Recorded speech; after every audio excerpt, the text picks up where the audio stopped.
भोजपुरी के युवा सुपरस्टार प्रदीप पांडे चिंटू और भोजपुरी की सुपरस्टार एक्ट्रेस आम्रपाली दुबे की नई फिल्म LoveVivaah.com का ट्रेलर रिलीज हो चुका है, जो कि काफ़ी शानदार होने वाला है।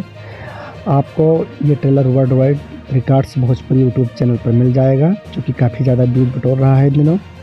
आपको बता दें कि इस फिल्म के जो स्टोरी और डायरेक्शन है वो अनंजय रघुराज ने किया है। प्रोड्यूसर हैं प्रदीप सिंह, प्रतीक सिंह, कोमल जी।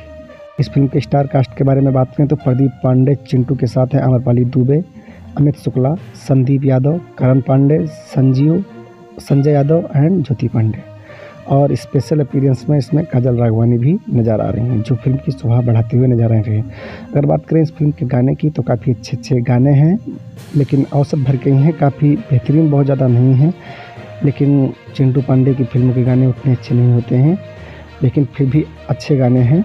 और अगर बात की जाए कहानी की तो काफ़ी ज़बरदस्त कहानी है और कुछ संदेश देने वाली ये कहानी है LoveVivaah.com। तो आप इसे देखना मत भूलिए इस ट्रेलर को, और जल्द ही ये फिल्म रिलीज होने वाली है, तो आप इंतज़ार करिए इस फिल्म की, बहुत ही जल्द रिलीज हो जाएगी। धन्यवाद।